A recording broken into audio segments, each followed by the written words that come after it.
Can a Christian support the Tory Party in 2021, knowing what they have done since the 2019 general election? My name's Mike Cashman. I generally say if you appreciate the videos here, please subscribe to the channel. This one is a little bit different, though it does still fit into the category of my views on politics. I am a Christian.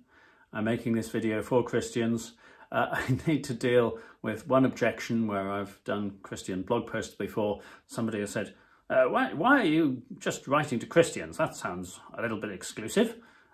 Look, everybody is welcome to watch. If your values include that you don't agree with lying and stealing, then I hope you'll find much to take note of in here.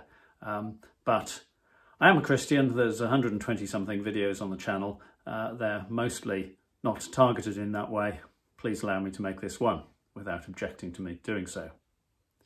There are other objections that I need to deal with. There are those who say, oh, you should keep religion out of politics. Politics is about life. Surely some of the deepest values and convictions that we have should advise the way that we believe we should be governed. That's why I'm making this. Now, there are those, because I am going to talk about deceit, there are those who dismiss any talk of this by saying, oh, politicians, they all lie, they're all as bad as each other.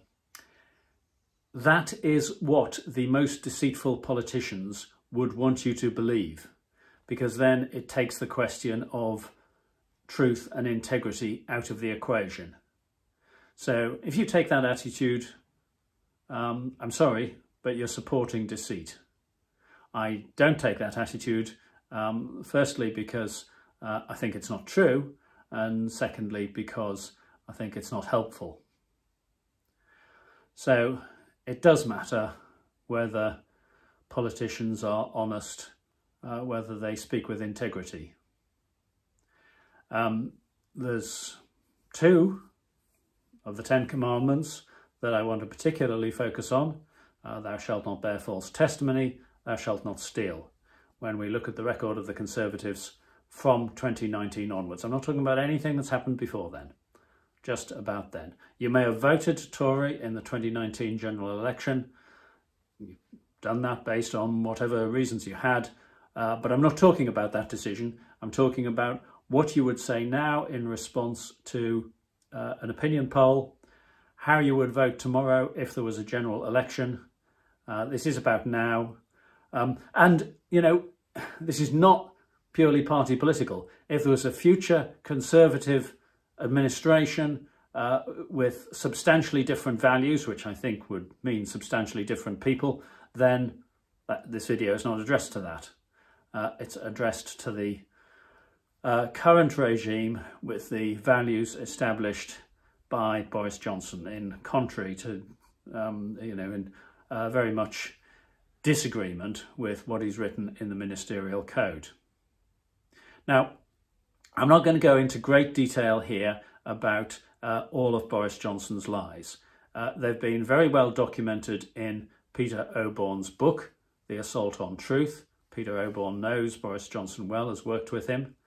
They're well documented, or a certain few of them are well documented in Peter Stevanovich's video, which 30 million people have watched. It may also be worth reading Failures of State about the coronavirus pandemic and how that was dealt with in Britain in 2020. But it's, I would suggest, impossible to contend that Boris Johnson is an honest politician, that his values include truth and integrity, or that he expects it from his ministers, despite the fact that in the ministerial code which he's signed, he says that he does. Christians need to support truth. The trouble with lying is that one of the troubles with lying is that it's arrogant. It says, I know something, but I'm going to tell you something different because I've decided that my view of the world and the way that I'm going to put it over is more important than you knowing the truth. I know better than you. And I think that's a very unchristian attitude.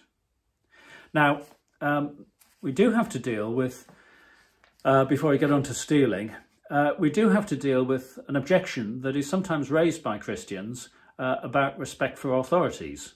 It comes up, for example, in Paul's letter to the Romans, chapter 13. Let everyone be subject to the governing authorities.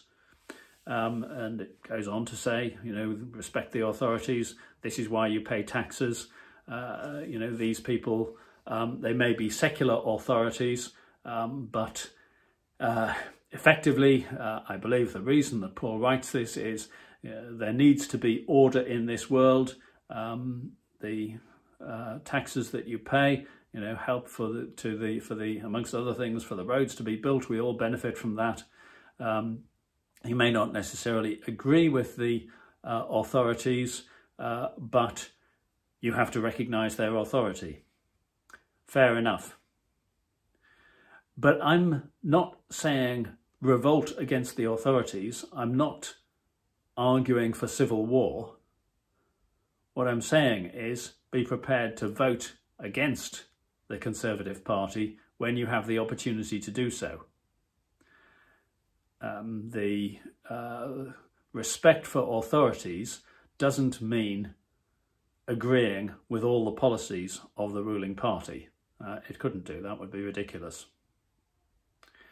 Okay, let's get on to the second major point, which is stealing. Again, I'm not going to go into full detail here. The National Audit Office report is the signpost to this, and the Good Law Project website, whenever you look at it, will contain up-to-date details of the latest cases that the Good Law Project has brought against the government for its mismanagement, mishandling, corrupt provision of contracts to cronies, political friends, donors to the Tory Party. It's a pattern that we've seen elsewhere with Robert Jenrick's admitted bias for a Conservative Party donor. I'll try and put a link on this video to the very good 6-minute video led by donkeys, narrated by Gavin Esler, that highlights some of the examples of the Good Law Project, of their discoveries of corrupt contracting, of awarding contracts for crucial medical supplies to organisations that were manifestly inadequate and incompetent to provide them, which in many cases meant that vital medical supplies were not provided, and which will have meant that people were short of the protective equipment that they needed. Matt Hancock, no longer with us as Health Secretary, said there was no national shortage of PPE. The people up and down the nation who did not have the PPE that they needed might seek to disagree with him. His memory appears to be short, or his definition of no shortage somewhat inadequate, just as the PPE was. And so I've focused on two offences, lying and stealing. To that we could add the question of manslaughter, in that people have died for lack of adequate PPE, and there has been lack of adequate PPE as a result of crony contracting to incompetent suppliers who were cronies of the Tory Party. The full linkage there ought to be established by an independent public inquiry. The Tories are not keen to have that. There's, in my view, no reason why it can't be started now, and I suspect I know why they don't want that inquiry to start. But let's just say that the link, the full extent of it, is yet to be established.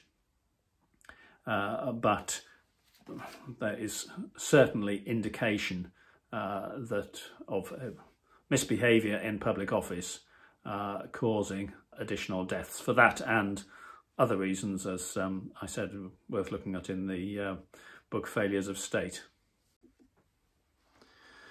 People may say I'm trying to make political capital out of this. I think it's actually an indication of where politics has got to, that we start to think of politics as somehow grubby and dishonourable, and that we shouldn't get involved in. But I'm not trying to say in this video how somebody should vote, whether for any of the other parties. I believe that it's right that we should vote when we have the opportunities to do so. And what I'm saying is, right at the moment, with the Boris Johnson and the 2021 Tories, I do not believe that anybody actually with any reasonable moral principles should be voting for those candidates.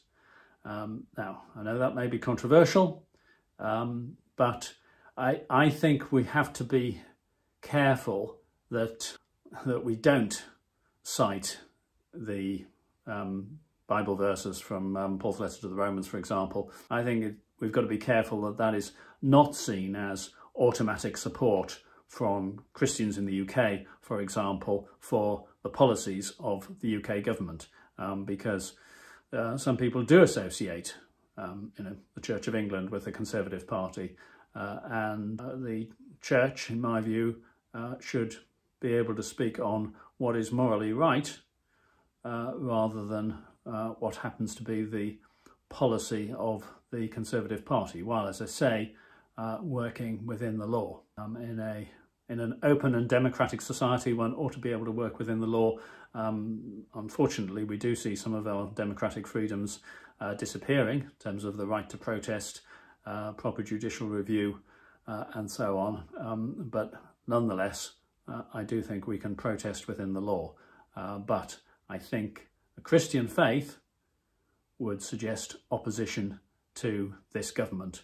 There are political questions that are not moral issues. Actually, when you try and think of an example, then most issues that you come up with, somebody will say that there is a moral aspect to them. But hey, a museum is in a venerable listed building, and there's a proposal to move it to more modern premises near the town centre. This is a real situation I was involved with. There's arguments on either side. There are pros and cons. I don't believe it's a moral issue. So, there are more political questions decided by politicians, hopefully in a democratic way, which are not moral issues. However, right at this moment, I don't believe anybody, Christian or with any reasonable moral values, can support the Tory party. I'm happy to debate this. By all means, add your comments below. Commenting and commenting back probably never convinces either party, though it can set the arguments out. I'm very happy to have an online debate, that either privately or one that can be recorded if we find that useful on this topic. So, I'm very ready to engage on the subject. But you've heard my beliefs anyway. If you've followed me this far, thank you for watching. And I would, as I say, be interested in your comments on the video. Thank you.